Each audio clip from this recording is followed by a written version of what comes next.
Oke, aku mulai ya pembahasannya. Yang pertama, nomor satu 2 itu pemahaman terkait ini ya, satuan ya.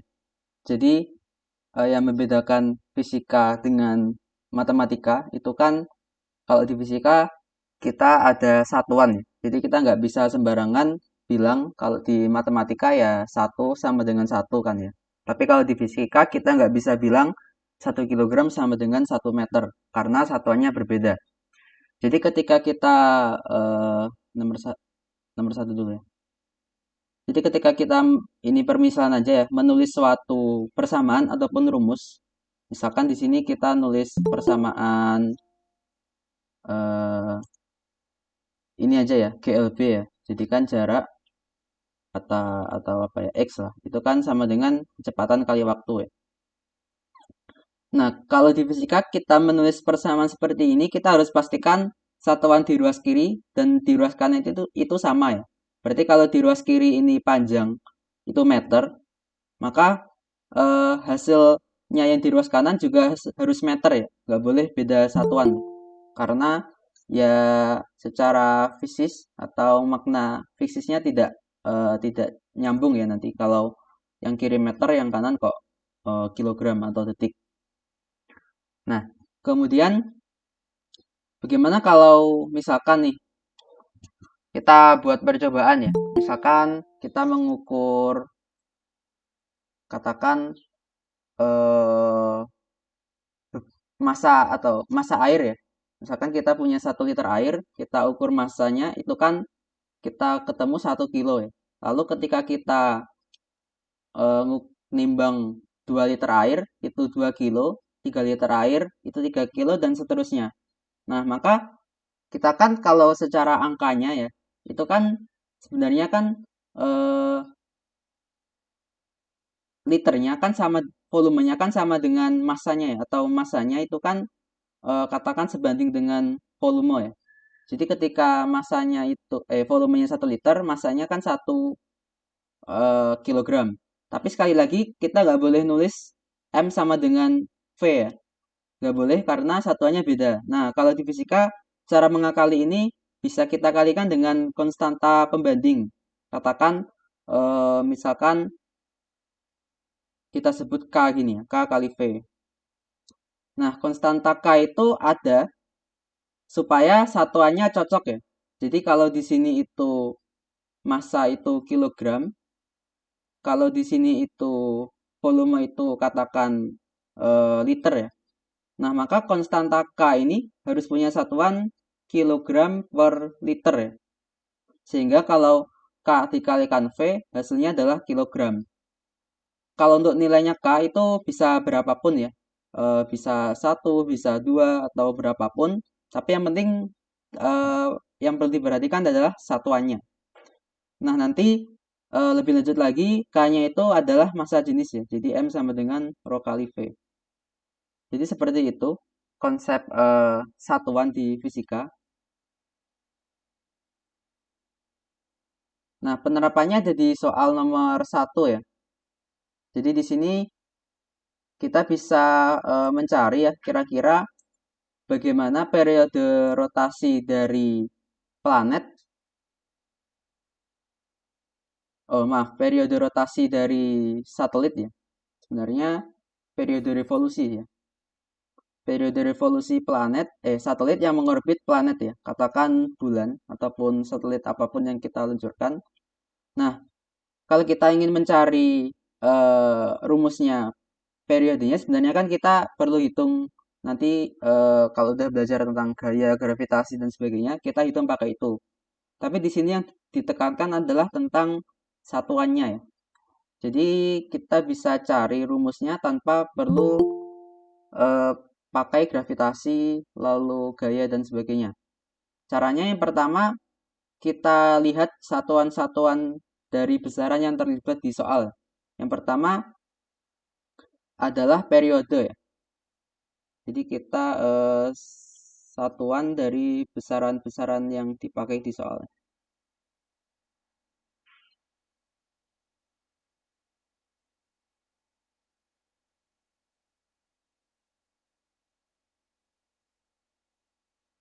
Nah, yang pertama itu periode ya. Periode itu kan berarti waktu. Waktu berarti satuannya itu kan second ya.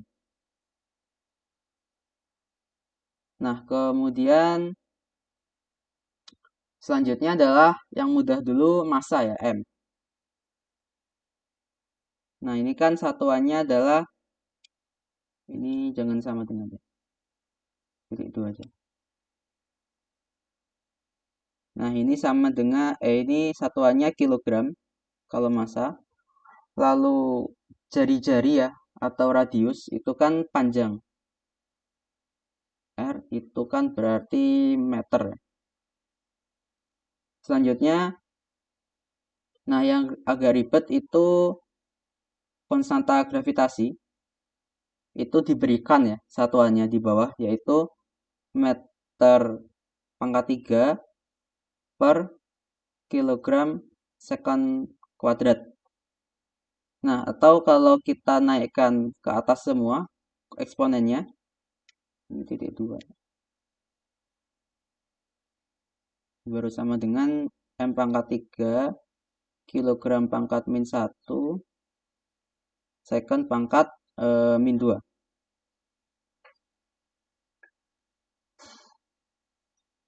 Nah, di sini untuk lebih mudah kita tulis dalam dimensi juga ya, dan dimensinya.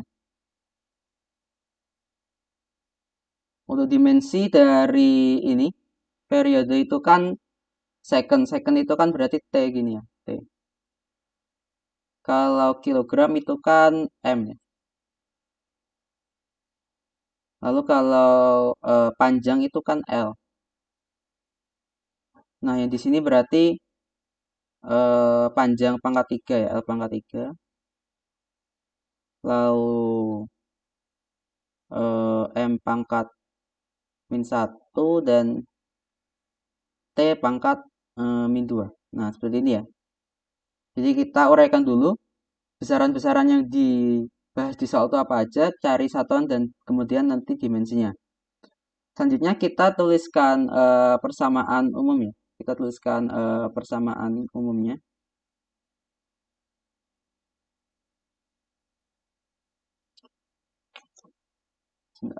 Jadi persamaannya itu kan T sama dengan K kali G pangkat A kalikan M pangkat B kalikan R pangkat C. Nah, K itu konstanta keserbandingan tak berdimensi. Sehingga kalau kita hanya melihat dimensinya saja, kita bisa buang K-nya. Itu nggak penting ya kalau di dimensinya. Berarti untuk T di sini itu kan dimensinya T. Nah, lalu ingat sifat eksponen ya. Jadi kan kalau kita punya A, B pangkat X ya, itu kan jadi A pangkat X kali B pangkat X. Berarti untuk G pangkat A itu akan jadi L pangkat 3A, lalu M pangkat min A, lalu T pangkat min 2A. Selanjutnya untuk massa pangkat B berarti M pangkat B, lalu R itu dimensinya L ya, L pangkat C. Kita bisa rapikan di sini.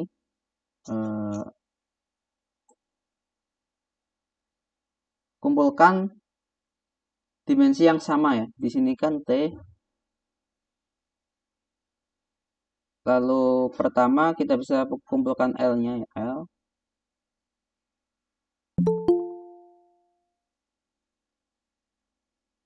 Kemudian ini 3A.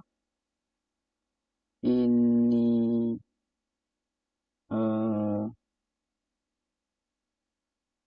T ya. 3A plus C. Kemudian untuk M itu berarti ada min A plus B ya. Kemudian untuk T-nya itu tinggal min 2A. Nah, selanjutnya kita bisa cocokkan pangkatnya ya. Cocokkan pangkat atau eksponen.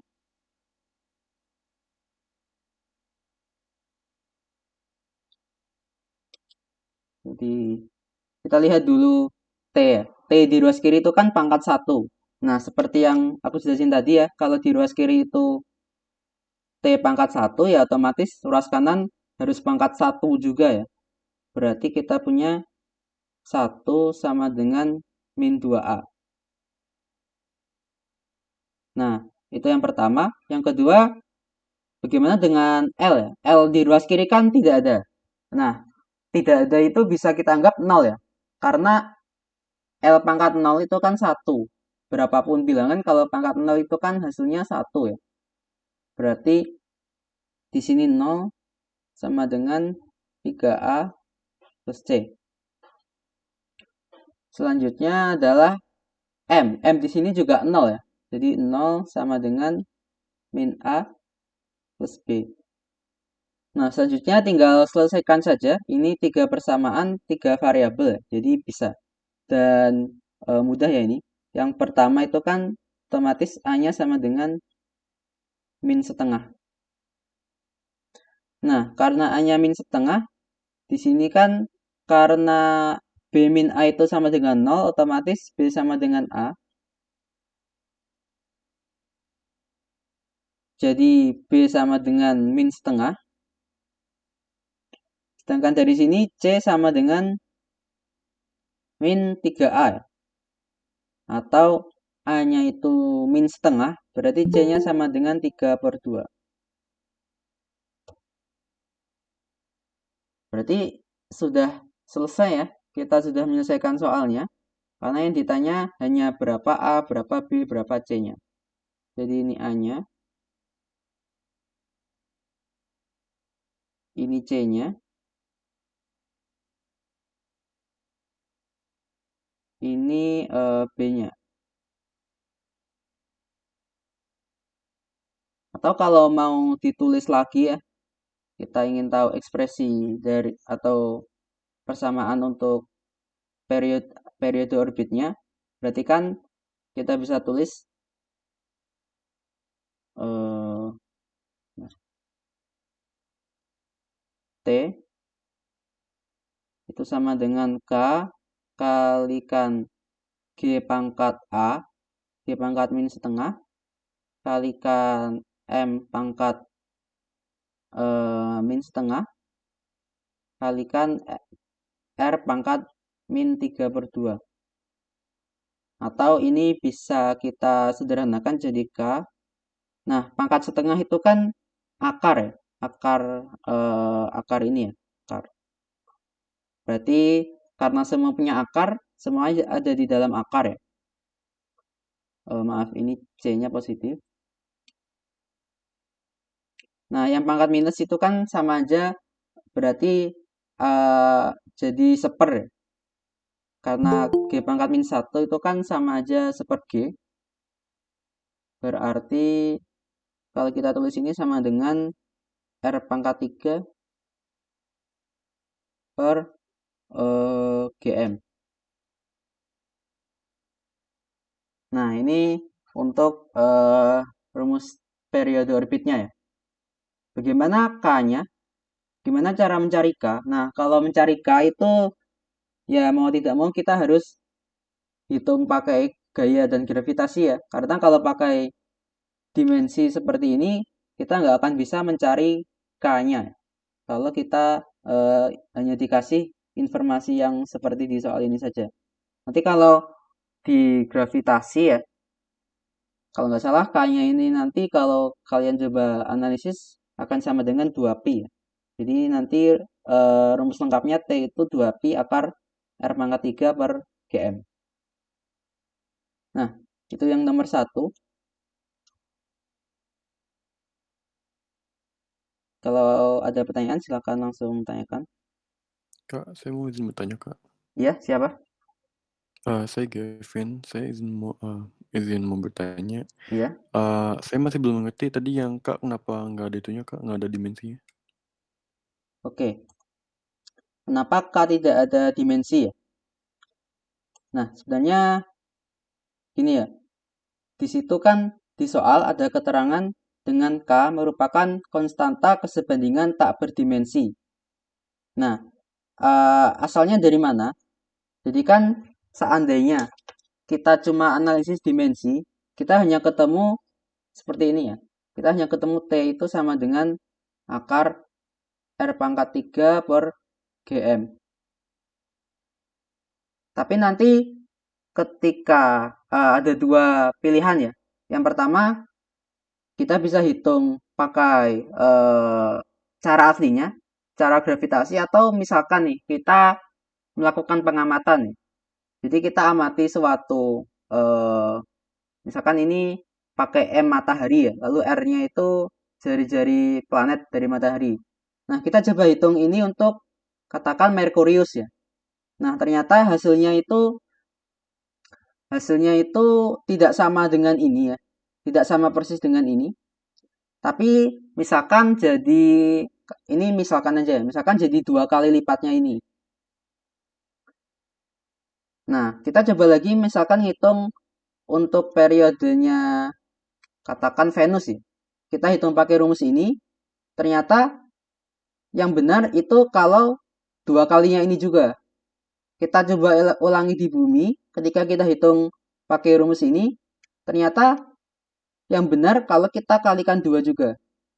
Nah, otomatis di sini berarti kan K-nya itu sama dengan 2. Artinya konstanta K itu ada supaya cocok ya dengan realitanya ya. Nilainya supaya cocok dengan realita yang kita amati atau kita hitung. Sedangkan untuk analisis satuan K-nya itu nanti eh, tidak terlalu relevan ya atau tidak terlalu berguna ya kalau kita cuma cek satuannya saja. Misalkan juga ini ya, ketika kita kalau mungkin tahu rumus S sama dengan setengah AT kuadrat ya, yang di GLBB. Nah, kenapa ada setengah? Kenapa nggak S sama dengan AT kuadrat saja ya? Kan satuannya sama-sama meter ya. AT kuadrat itu kan sama-sama meter. Kenapa harus dikasih setengah? Sedangkan ketika S sama dengan V kali T, ini nggak ada setengahnya kenapa? Nah, jadi ada setengah atau enggak itu sebenarnya seperti K ini ya. Karena kalau S itu cuma A kali T kuadrat itu ternyata nggak cocok ya dengan realitanya. Cocoknya kalau dikasih setengah. Begitu juga kalau S sama dengan V kali T, kalau nanti kita pasang setengah, jadi nggak cocok ya dengan realitanya. Dan setengah ini nanti juga bisa kita cari pakai kalkulus ya, pakai integral. Jadi itu tentang konstanta K-nya. Apakah bisa dipahami? Ya Kak, jelas. Terima kasih Kak. Oke, sama-sama. Ada pertanyaan lagi? Misi Kak, saya nanti izin bertanya. Yang bagian cocokan eksponen itu kan ada 1 sama dengan min 2K ya Kak. Itu tuh Ya. kok bisa langsung kayak gitu gimana ya Kak? Maaf ya Kak tadi kayak agak kurang jelas gitu jadinya saya kurang paham bagian itu. Oh, baik. Di sini ya. Eh, Iya Kak di situ. oke. Jadi kenapa kita bisa langsung samakan? Karena ini ya, seperti mungkin kalau tadi awal belum masuk ya. Ketika kita menulis rumus atau persamaan di fisika, katakan jarak ya, S sama dengan V kali T. Nah, di sini satuannya harus cocok ya. Kalau di sini eh, meter, di sini harusnya juga meter ya. Oke. Sedangkan kalau kita lihat ya, satuan dari kecepatan itu kan ada meter per detik. Nah, di sini ada detik ya. Padahal di ruas kiri nggak ada detik. Tapi nanti T-nya juga detik ya. S ya. Sebentar, aku ambil charger dulu.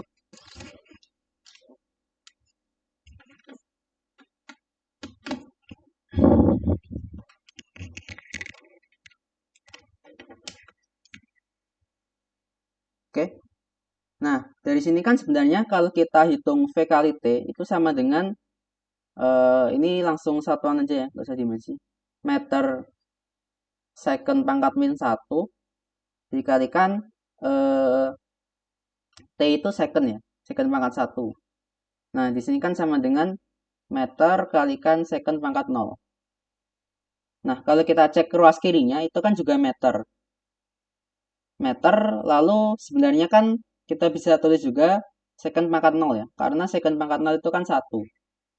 Nah, dari sini kita lihat ya bahwa memang pangkatnya akan sama ketika meter dengan meter, detik dengan detik, pangkatnya akan sama. Begitu pula yang di sini ya. Yang di ruas kiri itu kan untuk yang pertama untuk T-nya, atau T itu kan sebenarnya second ya. Nah, di ruas kiri itu second pangkat 1. Otomatis di ruas kanan harus second pangkat 1 juga dong. Berarti min 2A harus sama dengan 1. Yang pertama. Lalu untuk L-nya, di ruas kiri kan nggak ada ya. Artinya sama aja kita tulis di sini L pangkat 0. Nggak masalah. Begitu juga nanti M pangkat 0, karena hasilnya 1. Nah, kita harus cocokkan yang L dengan L ya. Artinya kalau yang di ruas kiri pangkat 0, di ruas kanan harus pangkat 0 juga. Berarti 3A plus C harus 0, dan nanti yang M-nya, ya min A plus B harus sama dengan 0. Bagaimana? Oh, baik Kak. Terima kasih banyak Kak, sudah bisa dipahami. Ya, sama-sama.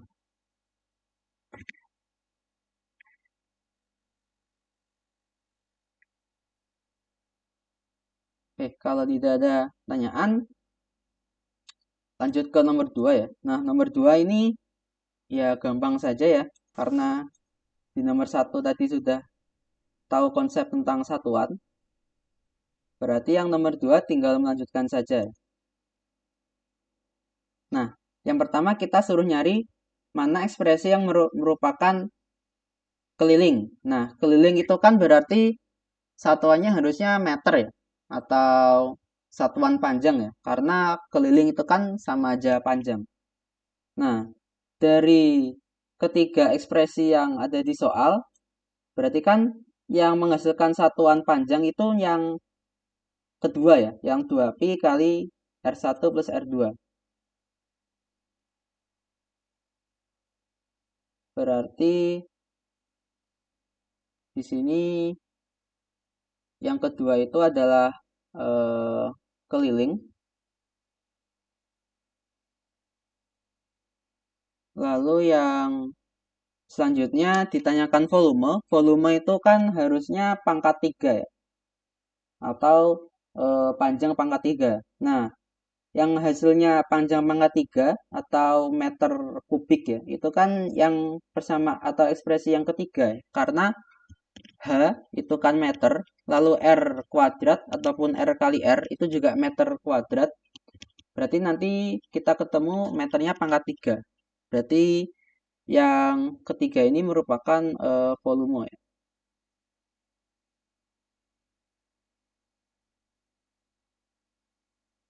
Nah, yang terakhir berarti yang pertama itu kan luas. Luas itu satuannya harus meter persegi ya.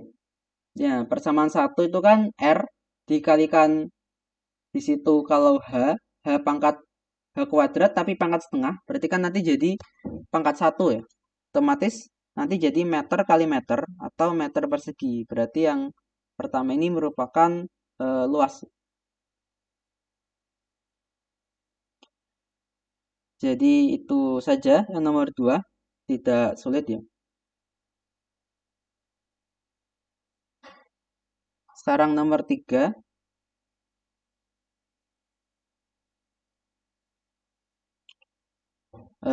Ini sebenarnya nggak terlalu berkaitan dengan konsep yang awal-awal tadi ya. Tapi ini ya untuk tambahan aja ya. Karena ya ini latar belakangnya alat ukur waktu. Zaman dulu kan ya belum ada jam dinding ya atau jam tangan dan sebagainya. Alat ukurnya untuk waktu bisa pakai jam pasir ya. Nah, jam pasir itu kan berarti yang kira-kira seperti ini ya. Nanti kita menunggu kapan pasir yang di atas semua akan pindah ke bawah ya. Nah, itu saat satu periode perhitungan waktunya. Di sini kita ingin mendesain supaya jam pasir ini ketika habis semua yang di atas pindah ke bawah itu berarti pas sama dengan 5 menit ya. Nah, di sini berarti kita tinggal perhatikan saja informasi-informasi di soal. Yang pertama adalah kita ingin tahu berapa jumlah pasir ya.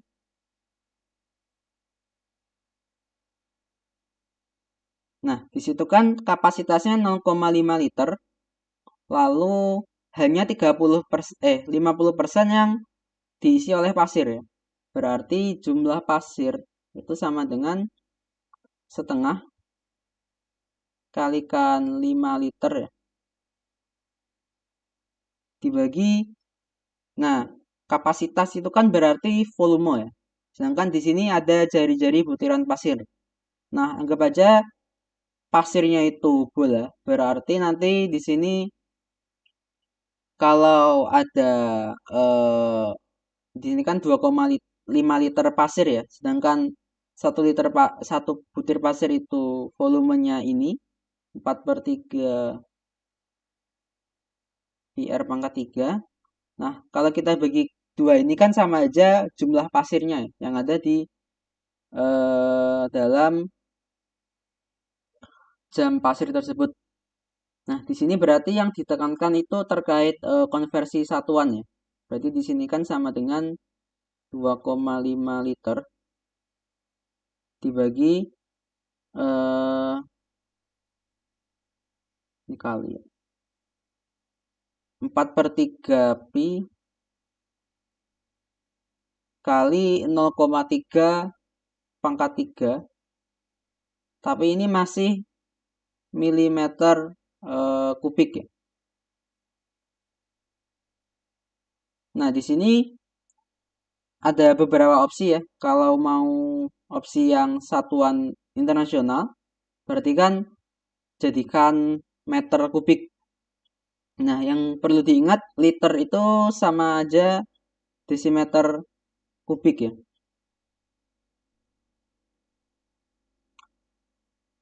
Kemudian nanti 1 mililiter itu berarti sama dengan sentimeter kubik.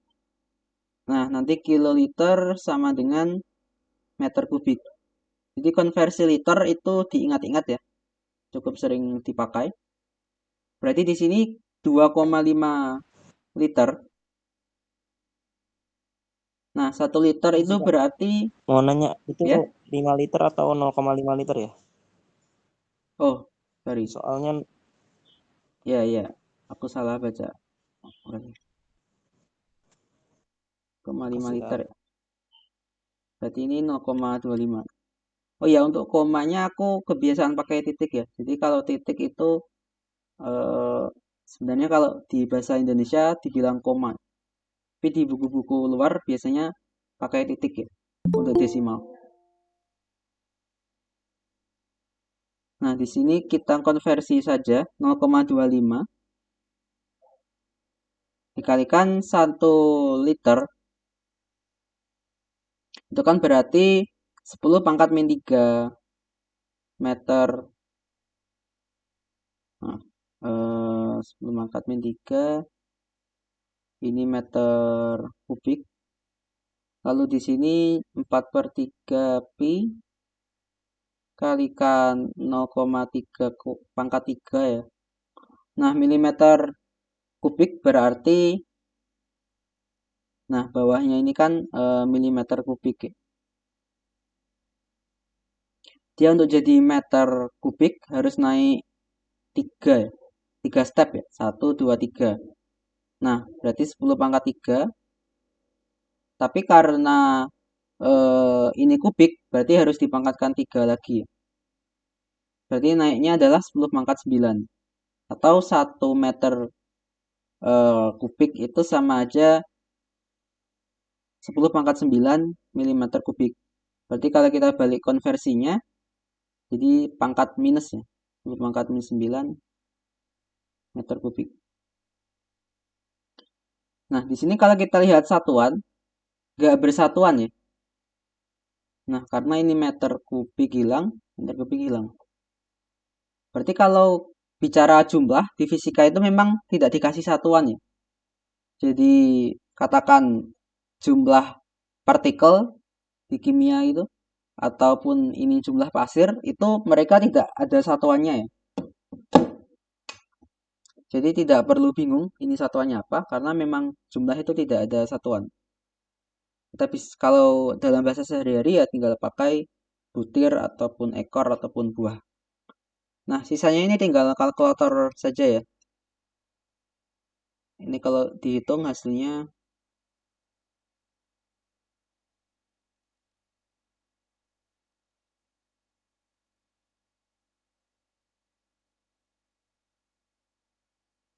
adalah kira-kira 2,21 kali 10 pangkat 6. Mungkin kalau ini salah hitung, koreksi aja ya. Ini berarti butir gitu aja. Jadi ada segini ya, sekitar berapa nih? 2 juta butir pasir ya, dalam 1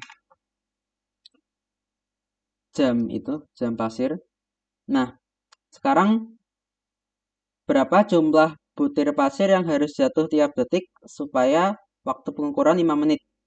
Berarti N besar ini ya, jumlah pasir ini harus habis dalam waktu 5 menit ya. Nah, berarti kita perlu cari semacam debit pasir ya. Atau delta N per delta T. Nah, berarti kan N dibagi waktu ya. Waktu yang kita inginkan itu 5 menit. Berarti kita perlu konversi di sini. Jadi detik ya. Karena satuan internasionalnya. Ini berarti 5 kali 60 itu 300 second ya. Berarti kita dapat delta N per delta T-nya adalah, ini berapa nih? Sekitar 7.368 ya, atau 7,37 deh. Kali 10 pangkat 3 butir per detik.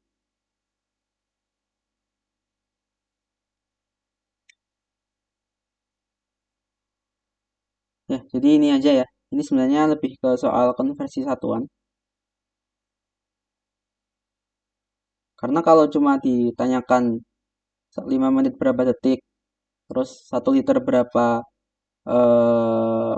meter kubik, itu terlalu mudah ya kalau untuk level kuliah. Jadi biasanya lebih divariasikan seperti ini contohnya.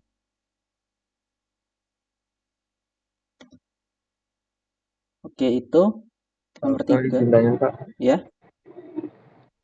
Itu tadi saya ketinggalan 4/3 PR pangkat 3 itu apa, Kak? Dari mana? Ini anggap aja pasir itu bola ya. Karena kita dikasih jari-jari butiran pasir dan kita dikasih kapasitas wadah. Kapasitas itu kan kaitannya dengan volume. Jadi dari informasi jari-jari butiran pasir kita harus jadikan informasi tentang volume. Nah, yang paling bisa atau yang paling masuk akal berarti kan pasirnya berbentuk bola ya, dengan jari-jari 0,3 mm. Nah, karena bola ya 4/3 pi R pangkat 3 itu volume bola. Baik, Kak. Terima kasih. Tadi siapa? Yang nanya? Tadi saya kayak Saragam Wario. Oke.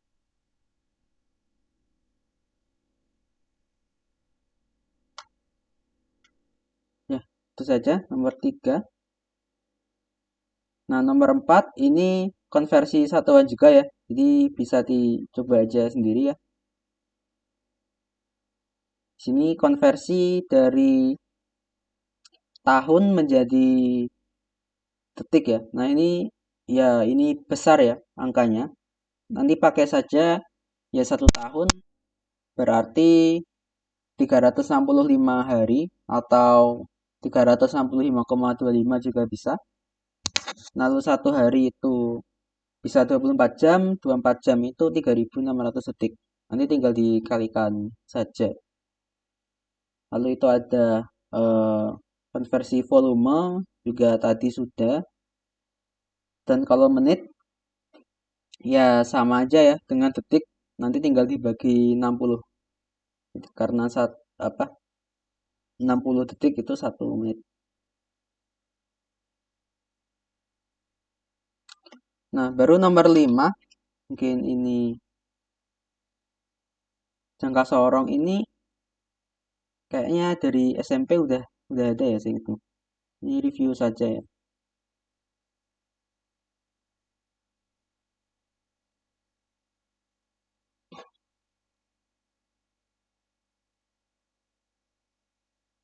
Karena ternyata jangka sorong itu ada berbagai penelitian ya. Gak hanya mungkin yang pernah lihat hanya yang antara yang atas doang atau yang tengah atau mungkin yang atas atau yang tengah saja. Nah, ternyata ada beberapa jenis ya dari jangka sorong. Itu bergantung ini ya, jumlah skala ini apa namanya? Nonius ya. Yang atas ini kan ada 10, yang bawah ini ada 20. Bawahnya lagi ini berarti ada berapa ini? Sekitar 50 ya.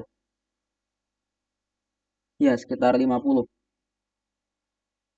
Nah, yang pertama, bagaimana penelitian tiap jangka sorong? Nah, kalau kita pikir, ya pasti yang bawah ini yang paling teliti ya, karena dia bisa pakai skala yang lebih kecil ya, daripada yang atas sendiri, atau yang tengah. Nah, untuk ketelitian itu setengah skala terkecil ya. Itu setengah skala terkecil. Nah, sebenarnya kenapa setengah skala terkecil ya? Mungkin contoh yang mudah itu di penggaris. Garis ini katakan 0, lalu ini ada 1, 2, 3, 4, 5, 6, 7, 8, 9, 10. Nah, ini 1. Katakan ini penggaris ya. Nah, kalau kita pakai setengah skala terkecil ya, jadi kan penggaris ini kan bisa akurat sampai 1 mm ya. Maka setengah skala terkecilnya kan berarti 0,5 mm. Nah, kenapa setengah? Sekarang misalkan kita ukur benda, katakan panjangnya itu segini.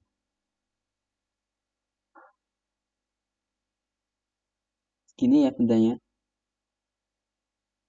Nah, ini kan sebenarnya nggak pas banget 0,5 cm ya. Karena dia sebenarnya 0,5 cm itu kan ada di sini, tapi dia agak geser segini ya. Tapi gesernya itu belum cukup sampai jadi 0,6. Berarti ketika kita menuliskannya, ini kan 0,5 cm ya, berarti kan 5 mm.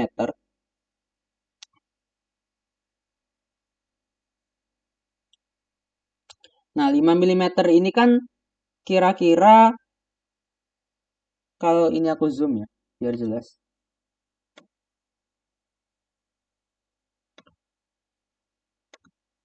Nah, kita ambil 0,5 karena dia lebih dekat ke 0,5. Sekarang seandainya dia ada di sini,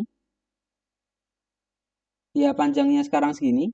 Nah, kita pasti akan anggap dia 0,6 ya, yang di sini sekarang. Karena emang lebih dekat dengan yang 0,6.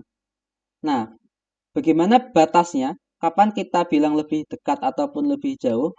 Nah, batasnya itu ya ketika tengah-tengah ini ya, antara 0,5 dan 0,6 ya. Berarti kira-kira garis batasnya itu ini.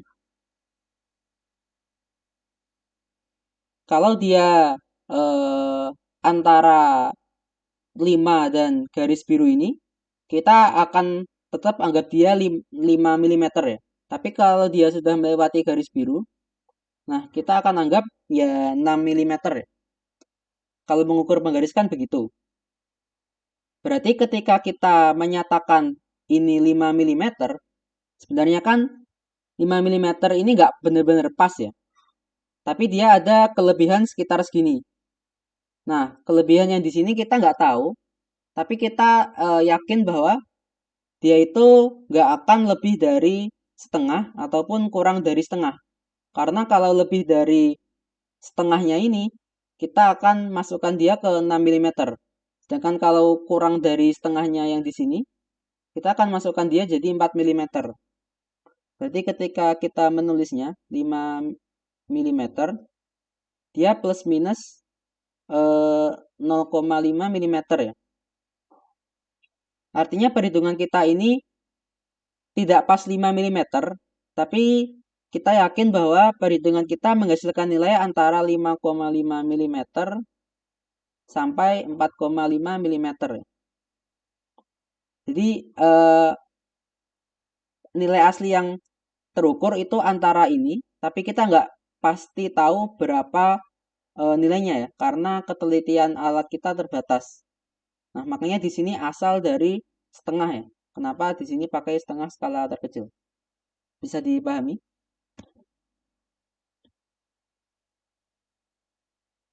Bisa. Bisa, Kak. Oke.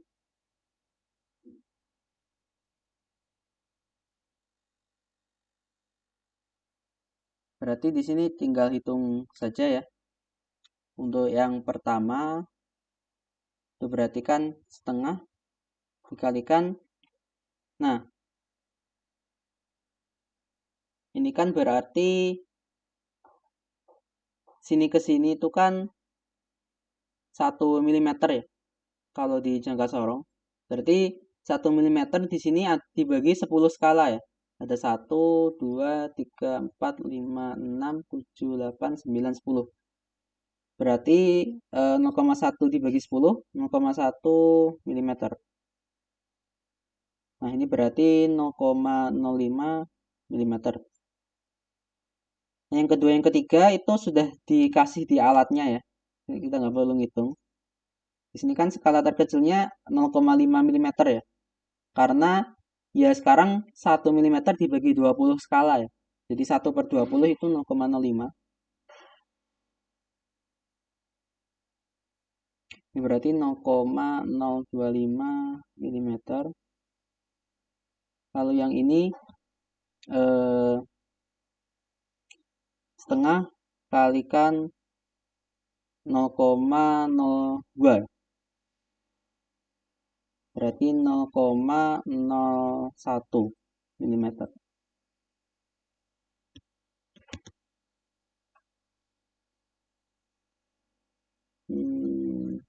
Ya.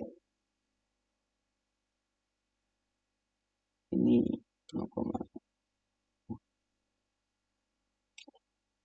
sekarang untuk panjang yang terukur ya. Untuk panjang yang terukur.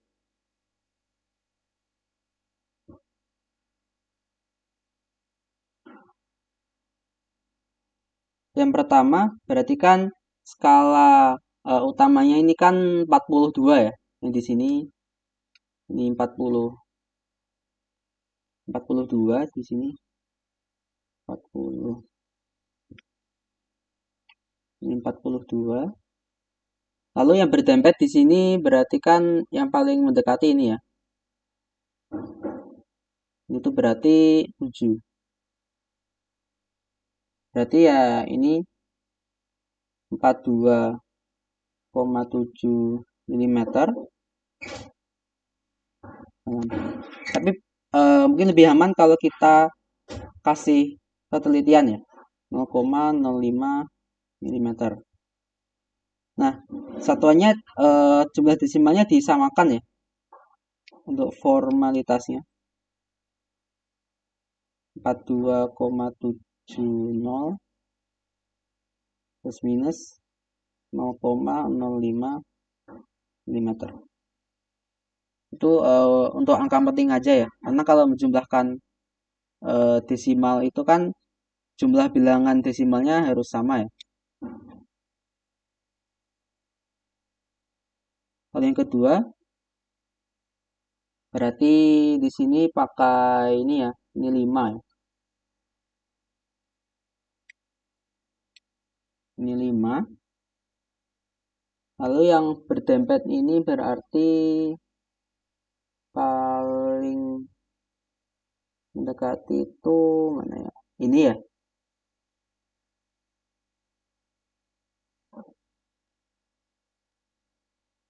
Paling mendekati itu ya ini aja. Baca ini kan.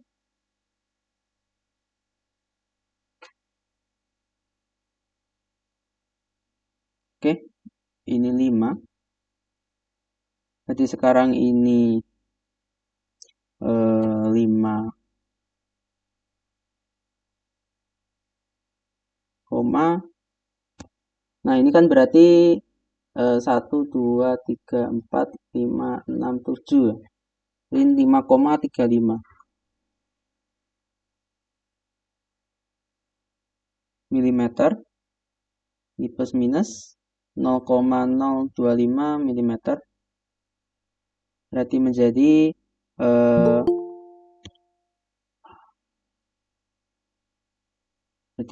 berapa ini? 5,35 plus minus 5,350 ya. Biar sama. 0,025 mm. Yang ketiga berarti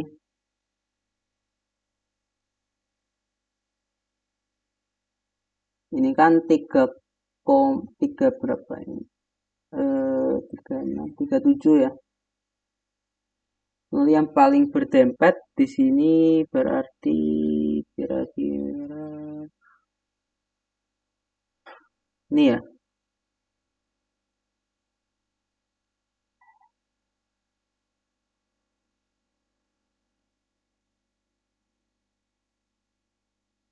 Oke. Berarti ada berapa ini? 20, 21, 22, 23. 23 kali 0,02 itu 0,46. Berarti 37,46 mm plus minus 0,01 mm ya. Nah, ini udah sama berarti 37,46 plus minus 0,01 mm. Nah, ini ya tentang jangkau sorong. Kak, izin bertanya. Ya. Yang nomor 3 itu kenapa skala utamanya 37 ya, Kak? Ini aku lihat dari ini ya.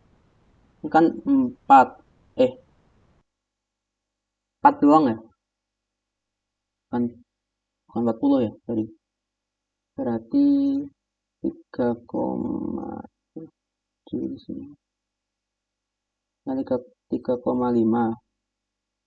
6 3,7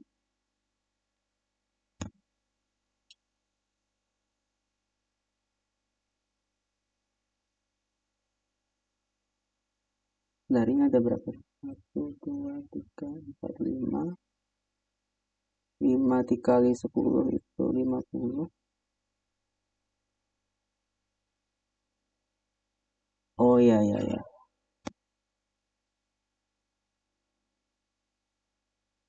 Koma 7.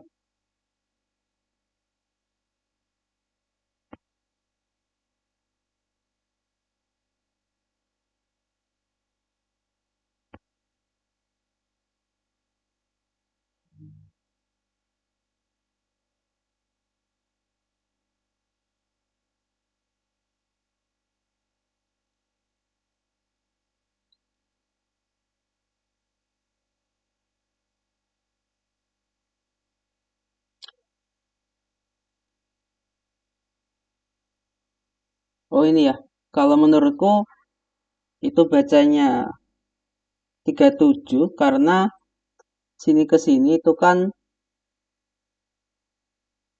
ada 50 skala ya. Nah, 50 skala, lalu satu skala ini 0,02, berarti kan ini kalau dikali 50 jadinya 1 mm ya. Nah, berarti selisihnya ini ke sini itu kan 1 mm ya. Karena skala Noniusnya bisa ngasih koreksinya sampai 1 mm ya. Berarti kan nggak mungkin yang atas ini jadi 3,7 ya. 3,7 lah katakan. Nah, karena kalau 3,7 ditambah seandainya kita tambah 0,46 ya kan jadi 4 ya. Nah, harusnya kan kalau 4 udah 4 dia ada di sebelah sini ya. Berarti yang lebih logis kalau jarak antara ini skala utama ini adalah 1 mm ya. Menurutku seperti itu. Oke, baik. Terima kasih, Kak. Tadi siapa? Susan, Kak. Nanti mungkin kalau ada jawaban yang lebih baik aku sampaikan. Aku belum pastikan juga. Kak, saya mau nanya, Pak. Ya. Siapa? Ini Muhammad Dapan Nur Hidayat, Kak. Ya, silakan. Saya masih kurang paham yang barusan. Jadinya itu kan di skala yang atasnya kan angkanya satuan, Kak. Dijadiin 37 itu maksudnya dikali 10 dengan sengaja atau gimana maksudnya, Kak?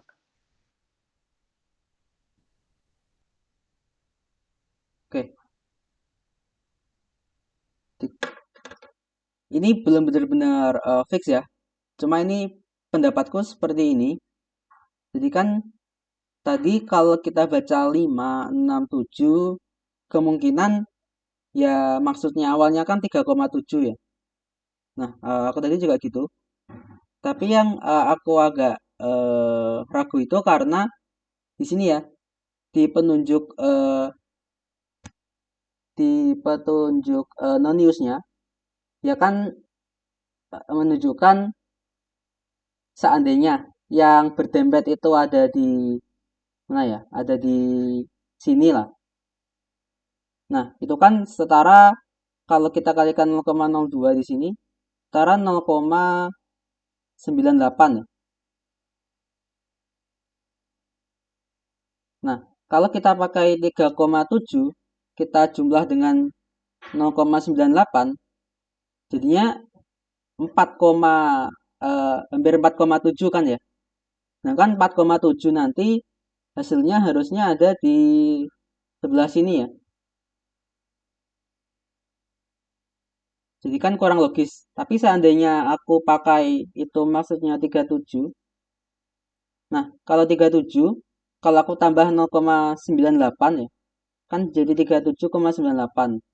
Nah ini kan berarti artinya dia mendekati 3,8 yang di sini ya. Berarti lebih logis kalau aku anggap dia di sini kebacanya 37. Bukan 3,7. Gimana? Oke, Kak, berarti masih dianggapan aja ya, Kak? Ya. Nanti mungkin aku coba lihat lagi gambar aslinya deh.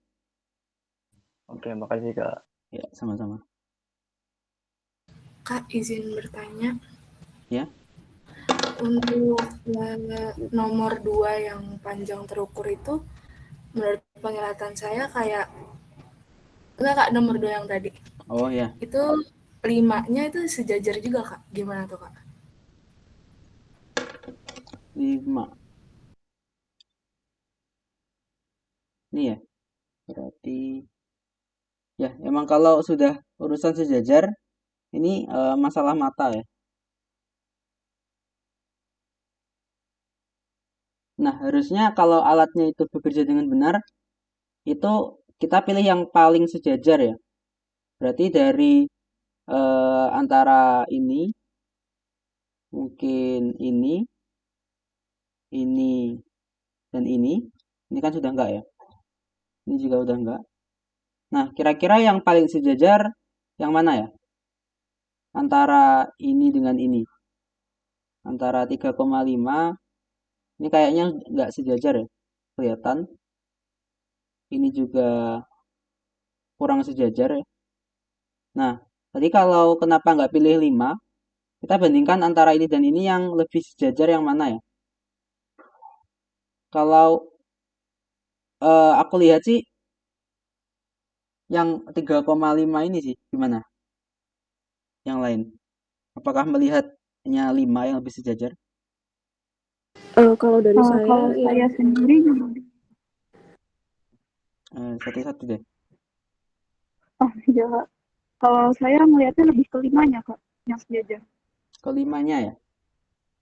kalau dari Iya. saya yang 3,5-nya itu sih Kak, soalnya yang 5 tuh lebih condong ke kiri.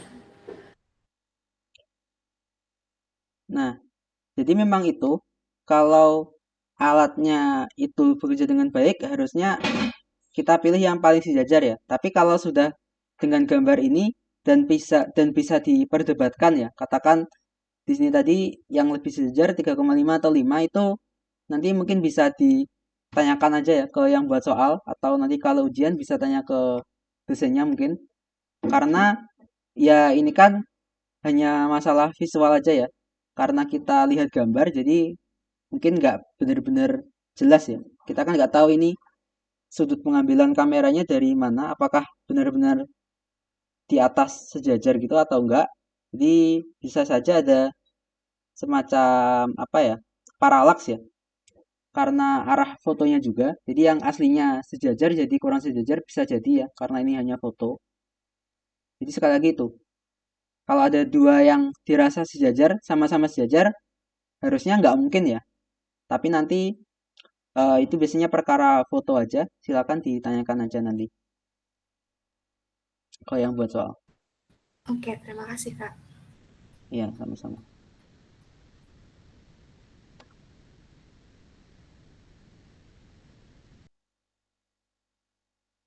Untuk selanjutnya untuk vektor ini sudah masuk vektor atau belum ya materinya?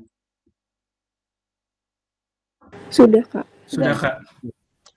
Tentang dot product cross product juga sudah ya berarti? Sudah Kak. Sudah ya. Nah, mungkin ini aku coba nomor 7 dan 8 ya. Nomor 6 dan nomor 9 itu bisa dicoba sendiri ya. Karena 6 sama 7 itu mirip, 8 sama 9 juga mirip. Nomor 9 itu tinggal baca soalnya aja ya. Nggak perlu paham konsepnya dulu nggak apa-apa. Nah, nomor 7 ini soal yang unik ya. Aku dapat dari survei. Dan menurutku ini cukup simple dikerjakan kalau pakai vektor ya. Daripada kita kerjain manual. Maksudnya kita ukur panjang sudut dan lain-lain secara manual.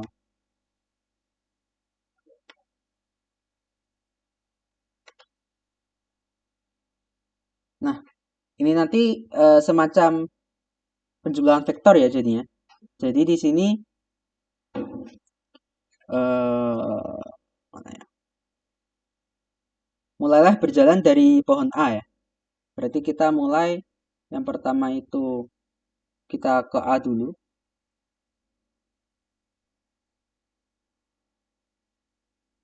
A dulu. Sini ya. Ini panah. Lalu A ke B dengan menempuh setengah jaraknya saja ya. Katakan ini lurus. Nah, kita hanya butuh setengah ya, kira-kira sampai sini saja berarti. Kira-kira ke sini.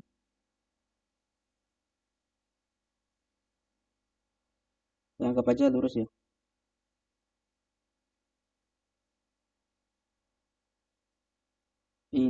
kita sebut titik katakan 1 gini ya.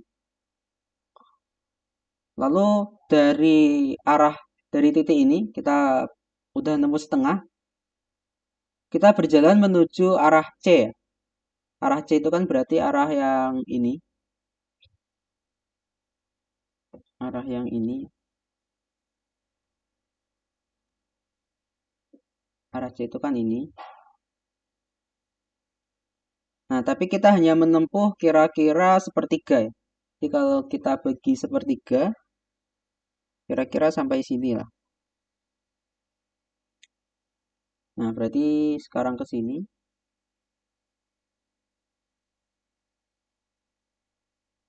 Nah, ini titik 2. Selanjutnya menuju dari titik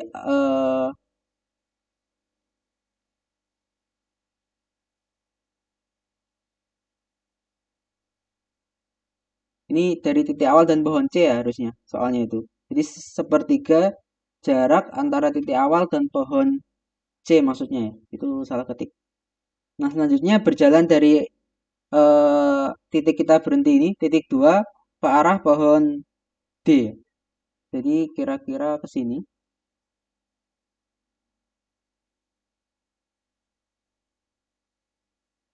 Namun hanya menempuh seperempat jarak antara titik awal dan pohon D. Berarti kita bagi seperempat. Ini setengah. Seperempat kira-kira di sini ya.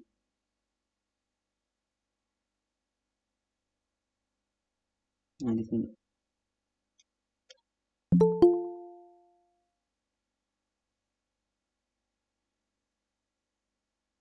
Nah, ini titik 3.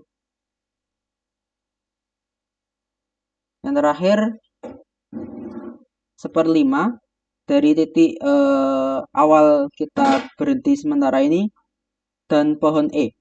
Pohon E berarti ke arah ini ya. Ini tiganya di sini.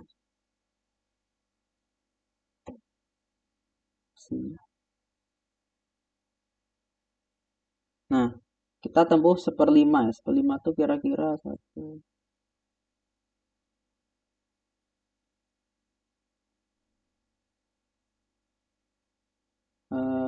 Segini aja deh, anggap aja.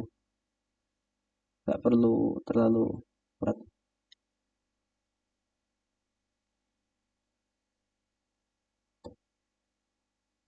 Nah, kira-kira nanti segini. Nah, ini titik 5. Nah, berarti untuk posisi harta karunnya ada di ini ya. Jadi kita koordinatnya itu ini ya berarti.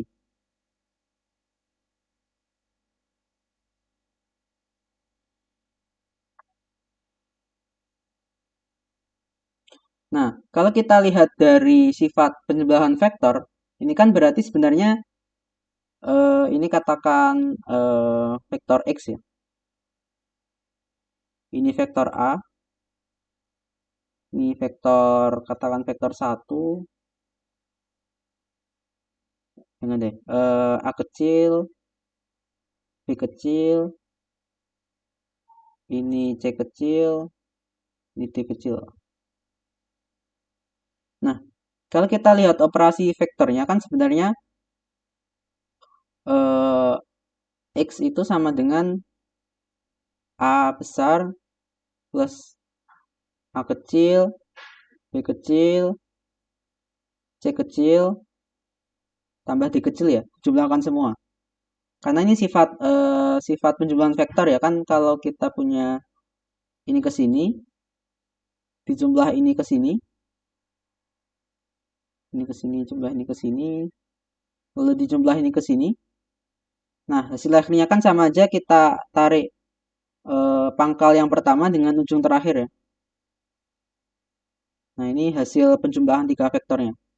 Jadi kan ini sifatnya mirip dengan, sebenarnya bukan mirip sih, sama dengan sifat penjumlahan banyak vektor ini ya. Bisa 2, bisa 3, dan seterusnya. Di sini kan berarti penjumlahan 5 vektor ini. Nah, dari sini kalau kita bisa cari semua vektornya, kita langsung bisa dapat ya berapa vektor X-nya, posisi harta karunnya. Jadi bisa lebih mudah. Di sini untuk mencari pertama vektor A ya.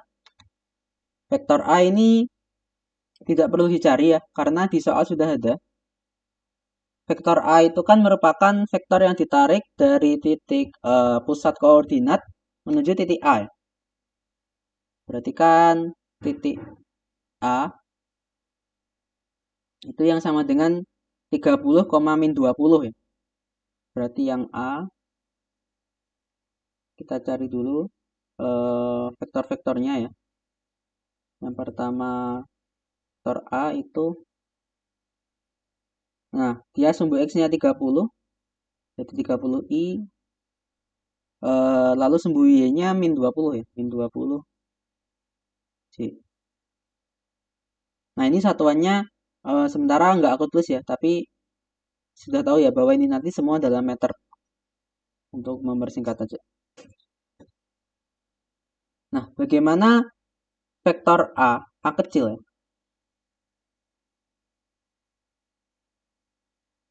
Nah, vektor A kecil kita pakai konsep ini ya sekarang. Pengurangan sekarang berarti ya. Karena kan kalau misalkan kita punya ini ke sini, lalu kita punya vektor ini ke sini. Nah, ini kan vektor A ya berarti. Lalu yang ini kan vektor B besar ya. Dari pusat ke vektor B, ke pohon B. Nah, kita ingin cari yang penuhnya dulu ya. Katakan yang penuh itu ini. Ini berarti vektor A itu kan, A kecil itu kan setengahnya ya. Berarti ini 2 kali A kecil. Nah, kita lihat dari sifat penjumlahan vektor bahwa A besar ditambah 2A kecil. Ini kan sama dengan B besar ya. Berarti A kecil itu sama dengan B besar minus A besar per 2. Oke, berarti ini sama dengan B besar min A besar per 2. Kita lihat vektor B itu berarti 60,80 ya. Ini 60I plus 80C dikurangi dengan A tadi ya, sudah kita hitung. Ya, sudah diketahui.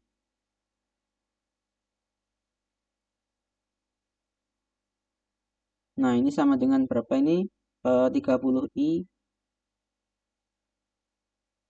ditambah 100J 2 sama dengan 15I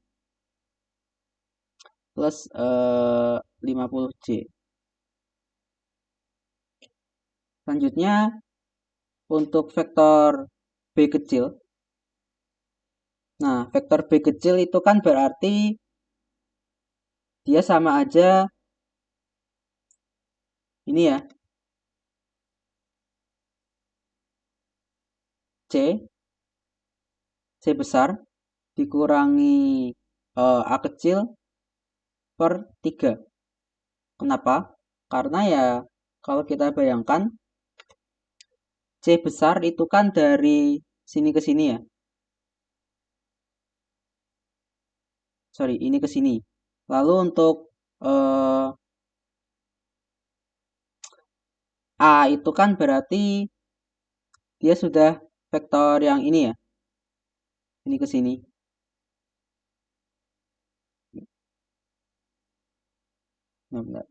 Gambar yang bagus tuh.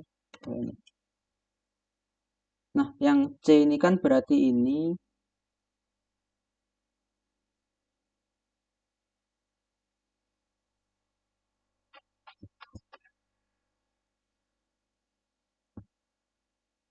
Tadi kan seandainya A ditambah A ini kalau ditambah 3B ya, dia kan akan sampai ke titik ini ya. Ya enggak? Karena kalau kita awalnya dari A ini, kalau kita B-nya kita lengkapi ya, dia kan akan sampai ke titik C. Tapi kita hanya ambil sepertiga. Nah, ketika kita sampai di titik C, berarti kan dia seakan-akan seperti ini. Kayaknya agak salah. Kita kan mulai dari titik A ya. Nah, lalu di sini itu A kecil. Selanjutnya di sini itu C. Kalau kita lengkapin jadi 3B. Nah, kalau ini dilengkapi jadi 3B, berarti kan dia akan jadi ini ya. Nah, ini kan sama aja vektor, ingat pusatnya itu sekarang ada di sini. Berarti yang vektor ini tuh vektor C min A ya. Karena vektor A itu kan yang ini pusatnya ini ke sini. Lalu vektor C itu kan yang ini. Berarti vektor yang bawah ini adalah C min A ya. Bukan A saja atau C saja. Nah, berarti di sini kita dapat A kecil ditambah 3B kecil sama dengan C min A. Atau B kecil sama dengan C min A min A kecil per 3.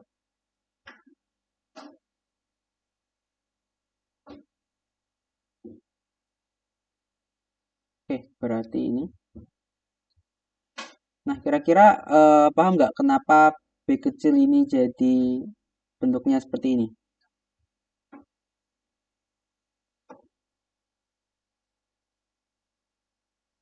Atau perlu dijelasin lagi?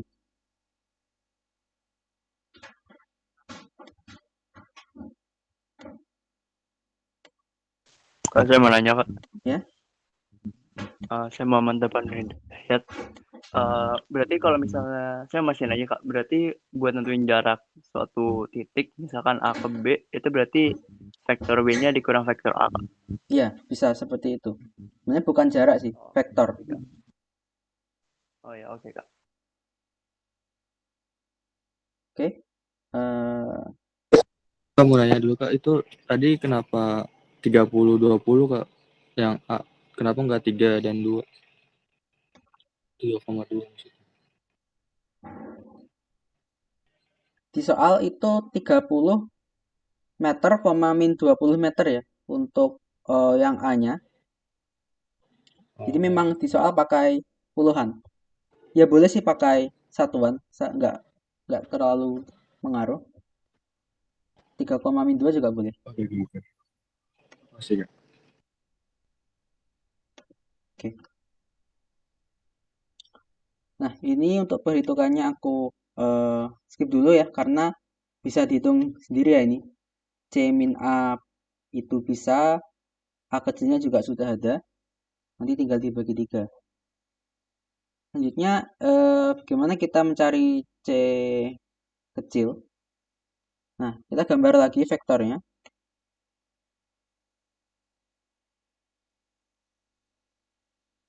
C kecil itu berarti kan dia ke arah D ya. Oke, berarti seandainya ini aku lengkapin jadi 4C ya. Ini 4C.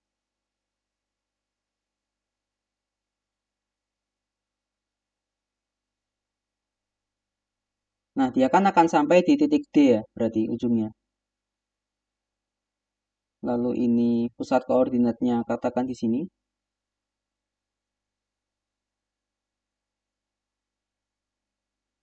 Oke, berarti ini D ya. Ini vektor D-nya.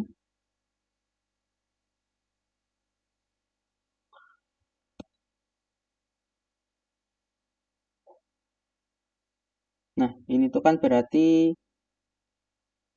titik 2 ya. Ini titik 0. Katakan ini seperti ini. Katakan ini vektor lain.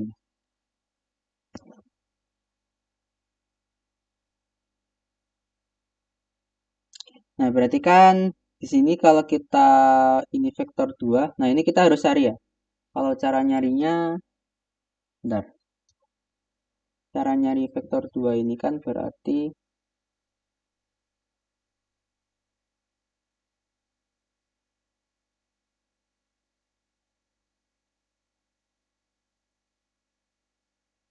ini ya, vektor yang sebelah sini.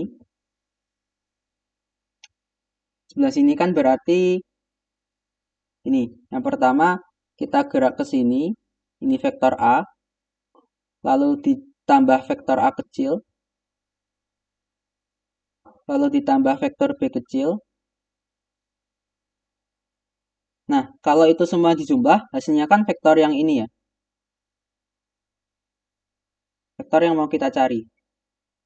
Berarti yang vektor ini adalah vektor A ditambah A kecil ditambah B kecil ya. Oke, dari situ nah,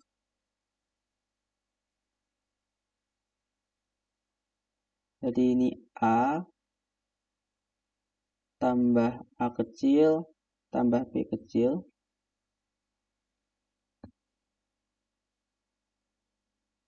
Ya, Pak. Ya. Itu yang dari 2 ke D, kenapa jadi 4? C kan tadi, Kak? Karena ini ya, dia kan dari titik 2 supaya sampai ke D. Nah, sedangkan di soal tadi ya, kita hanya suruh ngambil 1/4 langkahnya saja ya. Berarti seandainya kita melangkah 4 kali lipat dari C, kita akan sampai di titik D. Tapi kita hanya ambil 1/4-nya. Makanya di situ aku Oke, kalikan paham. 4C. Oke, makasih, Kak. Oke. Berarti untuk vektor 4C ya. A plus B tambah 4C ini kan sama dengan vektor D. Jadi kita dapat C sama dengan D min A besar min A kecil min B kecil per 4. Berarti ini sama dengan D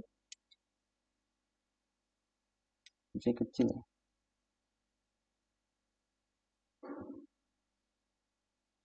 Min A kecil min A besar min B kecil per 4. Nah, ini bisa dihitung juga. Selanjutnya adalah vektor D. Nah, ini kelihatan pola ya. Jadi kan polanya itu yang pertama aku bisa tulis ini nanti sebagai E dikurangi A besar kurangi A kecil kurangi B kecil kurangi C kecil per 5. Karena polanya kelihatan ya. Jadi ketika di sini itu mencari B, kita kan pakai yang pertama huruf setelahnya ya. Kalau ini B kecil jadi C besar. Nah, lalu dikurangi vektor yang sebelumnya ya. Sebelumnya kan udah ada A besar dan A kecil. Lalu tinggal dibagi 3. Untuk yang C kecil, di sini kita yang pertama pakai vektor yang D besar berarti, karena C itu D. Lalu dikurangi vektor-vektor yang sebelumnya ya. A besar, A kecil, B kecil, dan dibagi 4. Nah, maka dari pola itu, ketika di sini D kecil, berarti ini pakai E besar, lalu dikurangi semua vektor-vektor setelahnya ya. Dari A besar, A kecil, B kecil, C kecil. Nah, itu merupakan vektor D. Tapi yang kita cari bukan vektor D ya. Yang kita cari adalah vektor X. Nah, ingat rumusnya vektor X tadi. Berarti di sini adalah X sama dengan A besar plus A kecil plus B kecil, C kecil sampai D kecil.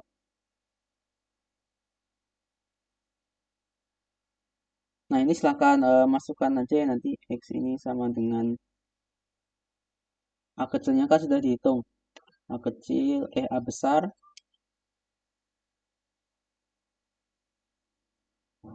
ditambah ini B kecil min A kecil per 2 ditambah ini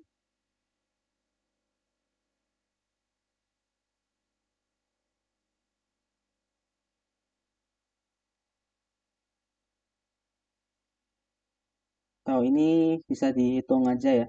Kan semua sudah kita cari ya. Ini nanti jadi sekian I tambah sekian J. Ini jadi sekian I tambah sekian J. Ini juga sama, sekian I tambah sekian J. Nah, ini nanti kalau dijumlah jadi sekian I tambah sekian J. Oke, itu untuk yang ini. Apakah ada pertanyaan?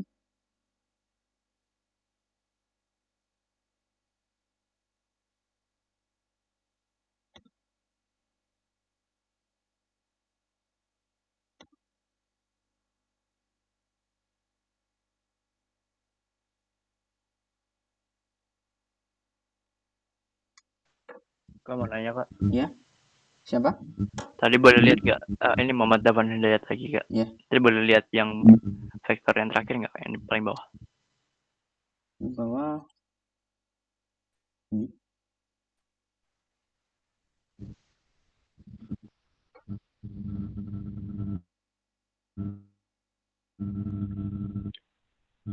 Oke, makasih Kak. Ya. Yang A kecil ini juga berlaku polanya ya. Kan A kecil kita pakai B besar, lalu dikurangi vektor sebelumnya. Atasnya ini kan ada A besar, jadi bagi 2. Jadi memang vektor A kecil sampai D kecil ini ada polanya. Makanya bisa lebih cepat kita menghitungnya. Kak, izin bertanya Kak. Ya, siapa? Saya Susi. Ya. Boleh tolong dijelasin ulang nggak Kak, yang kayak misalnya C kecil itu sama dengan vektor D besar dikurangin A besar, dikurangin vektor A kecil, dikurangin B kecilnya itu dapat dari mana? Kalau untuk yang perempatnya udah cukup paham. Oke. C kecil ya. Mungkin aku copy aja ini.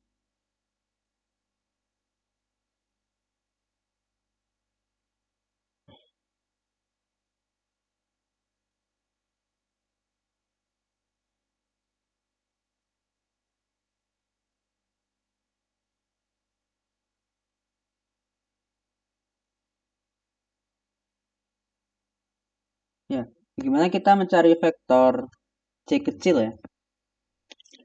Nah, kalau C kecil kan berarti kita hanya sampai mana ya? Sampai ini kan.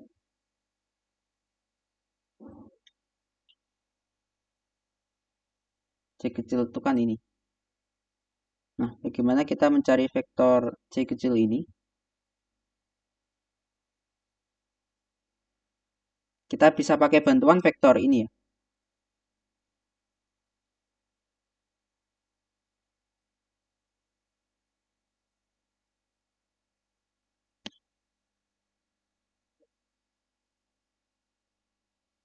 Ini vektor, katakan vektor Y.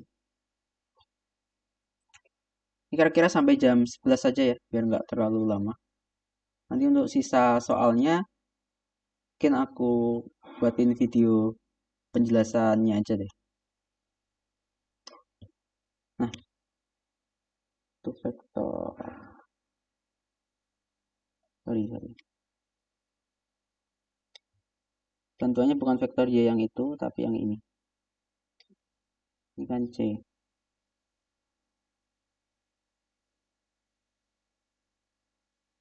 Itu vektor yang ini.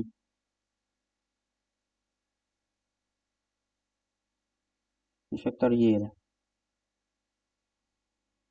Nah, kenapa kita perlu bantuan vektor itu? Karena ini ya.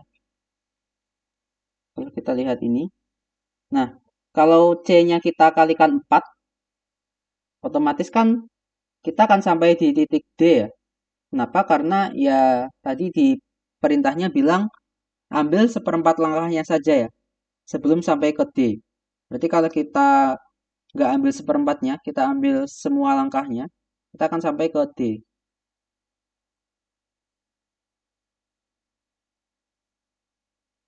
Ini berarti 4C ya. Ini 4C.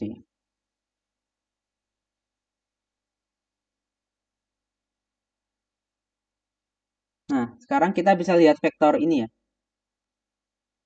Vektor segitiga ini ya. Segitiga ini.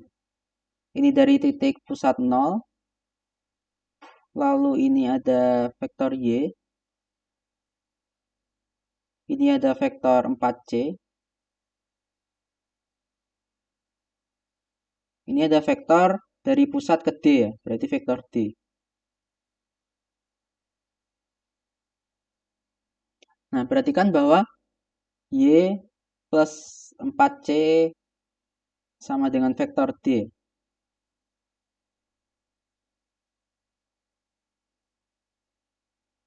Berarti di sini C sama dengan vektor D besar min Y per 4. Nah, bagaimana kita mencari vektor Y? Kita bisa pakai 3 vektor sebelumnya. Kalau kita lihat sekarang yang biru ini, aku gambar dari pusat. Perjalanan kita kan awalnya ke sini ya. Lalu perjalanan kita sekarang ke sini.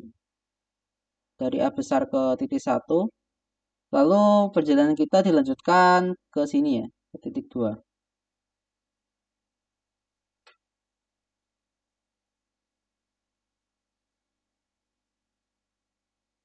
Ke titik 2 ini. Nah, dari situ kita bisa lihat suatu segitiga atau suatu vektor lagi ya. Ke sini itu adalah ini titik 0. Ke sini itu ini titik 0. Samping aja. Ini ada titik 0. Lalu titik A. Lalu vektor A maaf. Lalu ini vektor A kecil.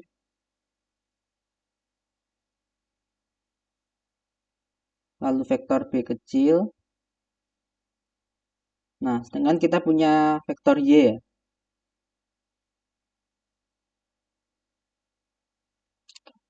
Berarti kan dari sifat penjumlahan vektor, kita punya A besar tambah A kecil tambah B kecil sama dengan Y. Jadi Y-nya kita dapat otomatis C di sini, C kecilnya sama dengan D dikurangi A kecil kurangi A besar kurangi A kecil kurangi B kecil per 4. Nah, ini nanti bisa dipakai buat nyari semuanya, nyari C, nyari nyari D, nyari B, nyari A bisa pakai cara ini. Apakah bisa dipahami? Oke, bisa dipahami. Terima kasih, Kak. Ya, sama.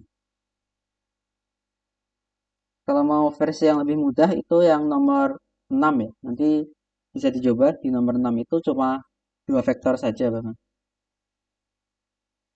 Mencari letak jarak Dallas dengan itu ya, Chicago ya.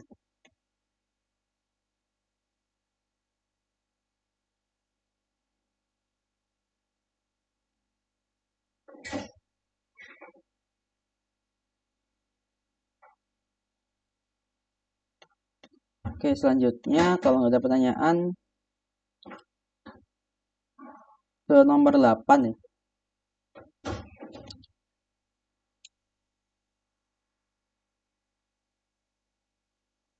Nomor 8 ini bagaimana kita memanfaatkan konsep cross dan dot product ya.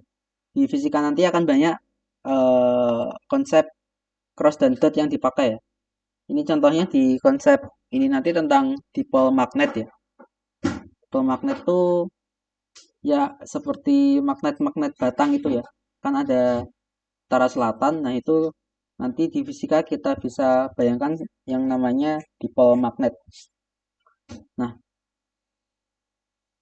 lalu di sini ada torsi ya. Ini langsung pakai rumusnya saja. Nggak perlu terlalu detail. Di sini ada torsi, berarti kita ingin supaya torsinya 0. Berarti kita ingin supaya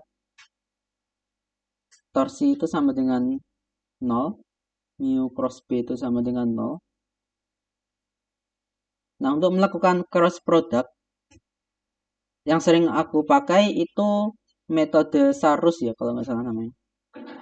Nah, jadi kan kita punya mu itu AI topi, tambah BJ topi, tambah 5K topi. Lalu dicrosskan dengan I topi tambah 2J topi kurangi K topi.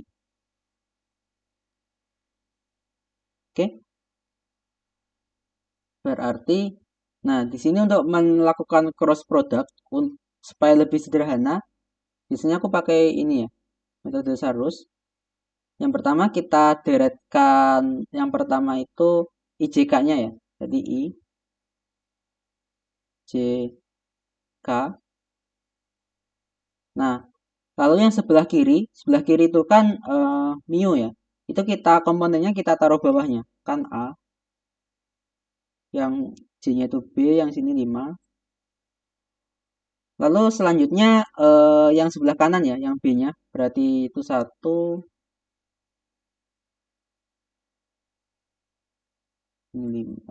1, 2, 1 ya.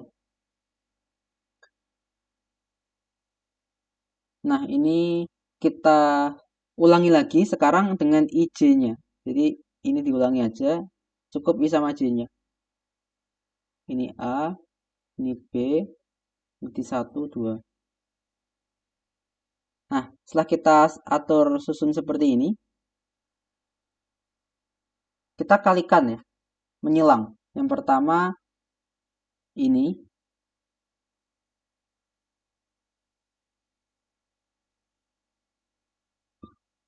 Nah, yang ini tuh kan berarti B dikali min 1 ya. Min B I topi. Jadi yang ini tuh min B I topi. I-nya jangan lupa. Lalu yang ini berarti 5 J topi. Yang ini berarti 2A K topi. Selanjutnya kita kalikan yang miring ya. Jadi yang ini. Nah, kalau yang miringnya biru itu hasilnya kan BK topi. Tapi semua yang biru harus kita kasih minus di depannya ya. Berarti di sini jadi minus BK topi.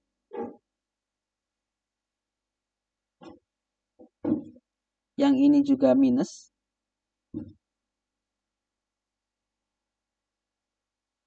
Nah, yang ini kan min A J topi ya. Tapi karena dikasih minus lagi jadi positif nih.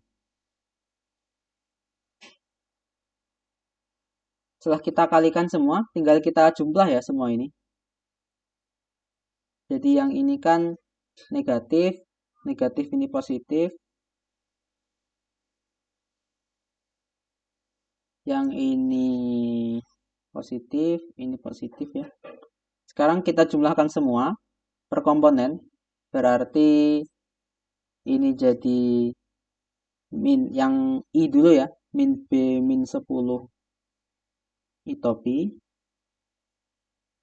Lalu yang J-nya berarti 5 plus A J topi. Lalu yang K berarti tambah 2A min B atau P. Ini sudah ya, berarti hasil cross produknya sudah berhasil kita hitung semua ya. Pakai ini metode Sarus. Nanti kalau nggak salah di algebra linear ya, ini sebenarnya metode untuk mencari determinan matriks 3x3. Tapi bisa dipakai untuk cross product.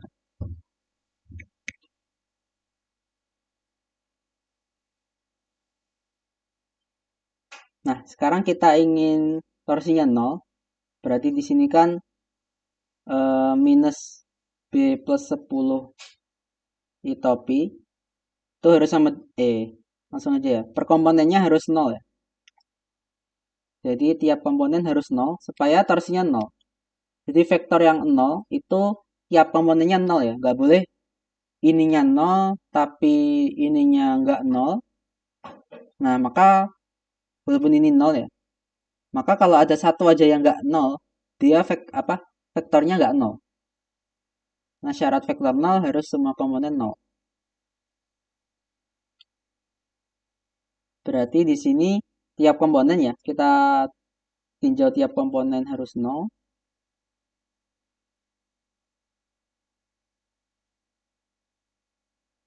Berarti tiap komponen 0 yang pertama komponen I ya.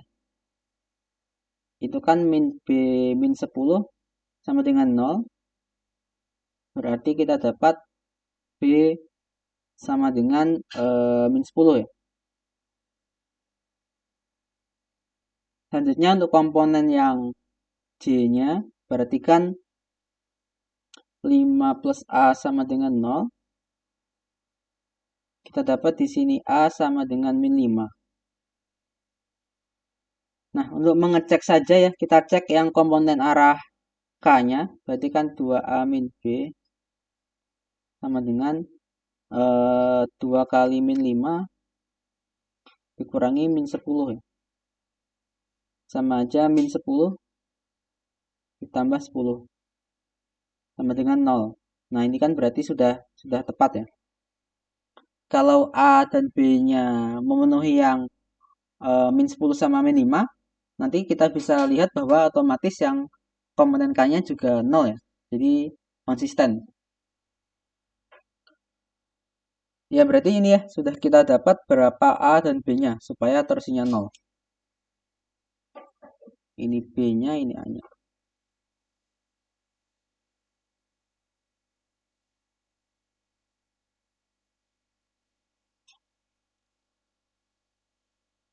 Oke, ini yang bagian pertama. Bagian kedua, sekarang dot product ya. Kalau dot product itu gampang ya, relatif dikerjain daripada yang cross product. Jadi kan U.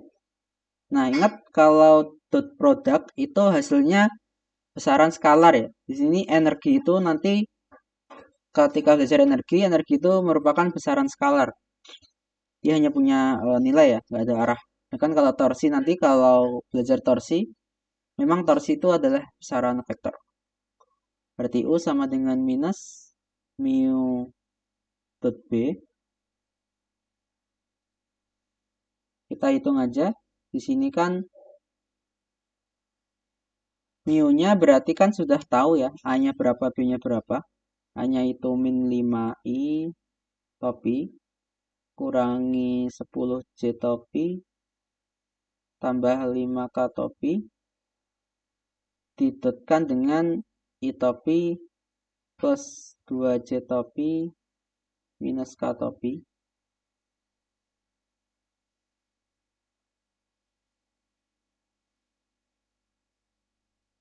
Berarti U sama dengan minus dari, nah ini ya, kalau dot product itu tinggal dikalikan tiap komponennya aja. I kalikan dengan I, berarti min 5 dikalikan 1, dijumlah semua ya nanti. Yang komponen J-nya min 10 dan 2. Lalu yang komponen K berarti 5 dengan min 1. Nah, ini hitung aja. Sama dengan minus min 5 dikurangi 20 kurangi 5. Nah, di sini kita dapat U-nya sama dengan 30.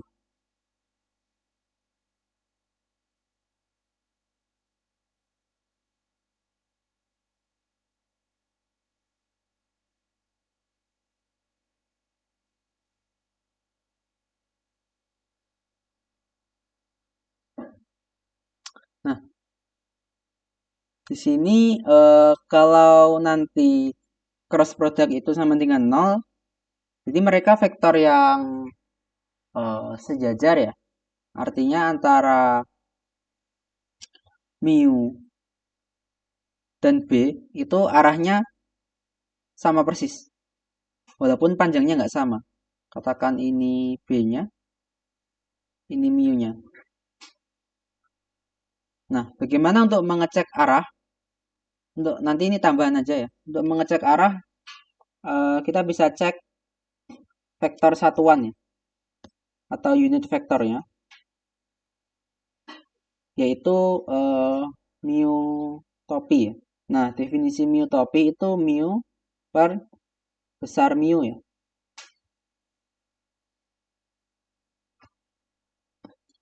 Nah, mu topi tadi kan min 5 I topi ditambah dikurangi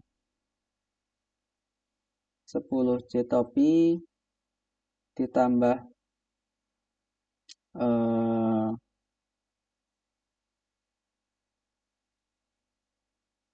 5 K topi per.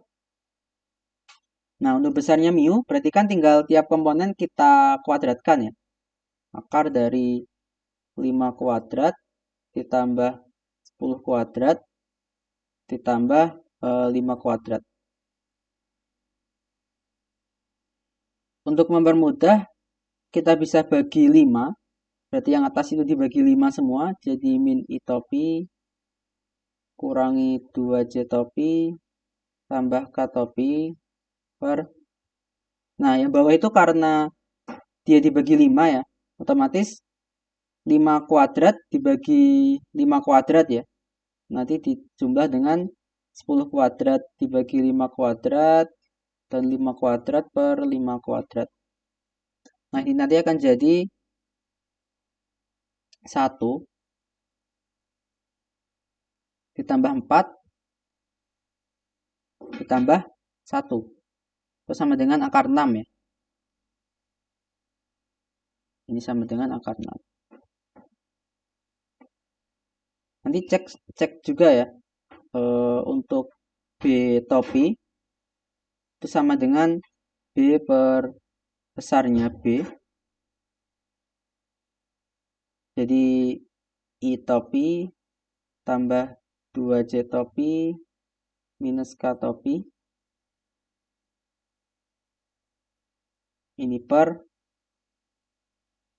sama ya, akar 1 kuadrat plus 2 kuadrat plus 1 kuadrat.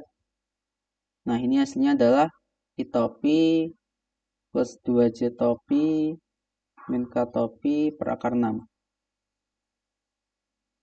Nah, nanti bisa dilihat ya, antara mu topi dan B topi, mereka segaris ya, sejajar ya. Jadi misalkan B-nya itu ke sini, maka mu-nya itu dia akan berlawanan ya, dia akan ke sini. Atau nanti bisa juga dia ke sini ya. Kalau dia hasil cross produknya sama dengan 0. Artinya sudut yang dibentuk antara mereka itu antara 0 atau 180 derajat.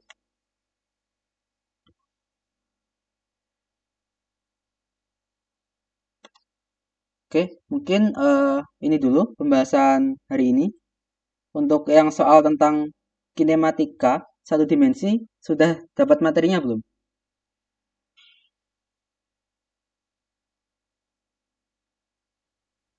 Yang gerak lurus gitu ya Kak? Iya, Udah kemarin sempat dibahas Kak. udah ya. Ya mungkin untuk yang soal-soal gerak lurus ini nanti aku buatin video apa pembahasannya ya. Kalau sudah nanti aku kirim ke grup. Karena ya biar kita nggak terlalu lama meet ya. Kan kalian juga ada kuliah, aku juga ada. Ya, sekali lagi apakah ada pertanyaan?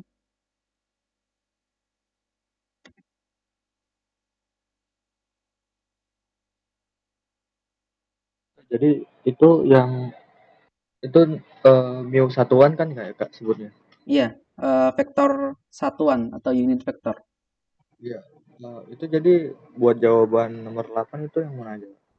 Enggak, yang mu satuan itu tambahan aja ya. Jawabannya itu yang aku kasih kotak ini aja. Iya, iya Kak. Ini cuma untuk nunjukin aja kalau dua vektor itu cross produknya 0, mereka akan segaris ya atau sejajar. Oke, Kak, makasih Kak. Oke, sama-sama.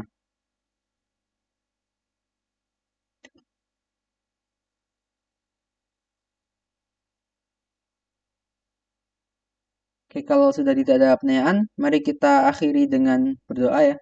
Berdoa menurut agama dan kepercayaan masing-masing, berdoa dimulai.